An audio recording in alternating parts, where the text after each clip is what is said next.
You've heard of smile.dog, right? That terrifying picture of a husky smiling in a demonic way? Yeah, that one. Well, I was looking at internet memes and scary stories a few months ago. I stumbled across an urban legend video which I found interesting. I watched the video and it told a few basic facts about spontaneous human combustion and sleep paralysis. The video also contained a couple of screamers to kill the mood a little.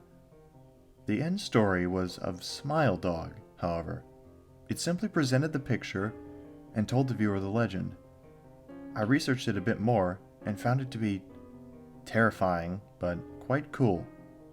I began talking about it to my friends in school the next day. Turned out something of a common interest. People would often use it jokingly, like in a history lesson. Our teacher told us, "He collapsed on the floor," and my friend would lean towards me and say, "I guess he saw smile.dog," and it would often make us laugh. We then found other stories such as Squidward's suicide and Candle Cove, so we dropped the subject of smile.dog for a while after that. In our school, we often talked to this boy. His name was Michael. He was a strange child. He never really spoke to us, and he would often keep to himself. We had no idea where he would be at lunchtime. He wouldn't be hanging out with us, but we found it not to be of our concern. He'd often leave lessons early to visit a hospital as he was a rather sickly child. He told me only a few of his afflictions, the most noticeable being epilepsy and schizophrenia. He'd never show signs of these though, and if you mentioned them, he would often laugh it off and dismiss them. He approached me one day and inquired about smile.dog. I replied, "Oh, that thing? Yeah, it's obviously faked." Can I see it? Well, I didn't save it or anything. But Just look it up, okay? I was busy with homework at the time, and when people try to talk to me, I'm rather irritable. He walked off without looking back. But I didn't see Michael the next day. He was supposed to be in a few of our lessons, but he wasn't there. Nobody, not even the teachers, knew where he was. It was after our first lesson I was called into the headmaster's office. The headmaster sat me down in front of his desk and said, "Your friend Michael has been taken to a mental institution. He apparently saw something scary, and he kept having visions of it. Have you any idea what that might be?" I immediately remembered smile.dog. Yes, sir." The headmaster immediately brought up his computer, and I was faced with the Google search engine. I changed the search to images and typed smile.dog. I showed the headmaster the full unedited image of smile.jpg. "Oh my," he said. He told me that Michael would probably want to see me and immediately arranged for transport for me to the mental institute. I entered the colossal building with the headmaster, where we were stopped by a doctor. He said, "Michael only wants his friend, I'm afraid." The headmaster gave me a bewildered look, but I said, "That's fine. I'll see you in a few minutes." I strolled down the large, intimidating corridor and reached room 204. The room had a padded floor, walls, and a light. No windows except a minuscule viewing slot through the door.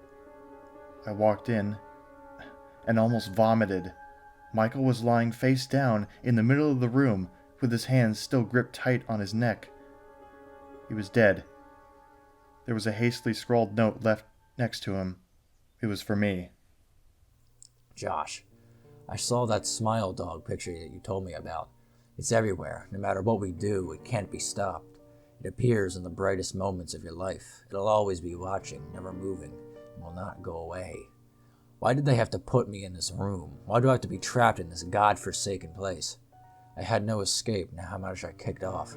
The doctors wouldn't believe me. This is just the only way out, I guess. But what if the dog is still there during death? When you're weak or incapacitated, it'll drag you down to hell from where it once came. This is the reality, Josh.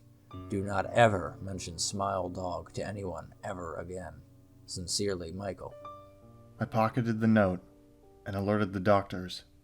Upon further inspection of his body, his hand was blocking a horrifying, vicious bite into his neck. The teeth marks matched that of a dog's. a Siberian husky. I keep going over and over that note in my head. I can't believe it. He was such a nice boy. I regret every bad thing I ever said to him. Why did it have to end this way for him?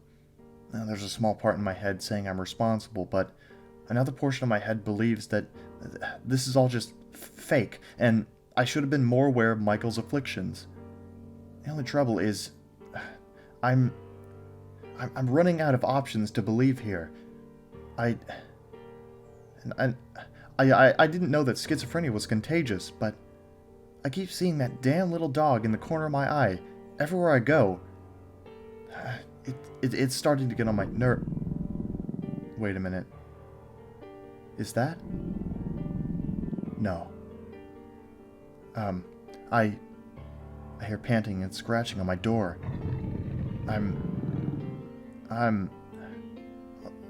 Let me go investigate. I'll be back in a second. Spread the word.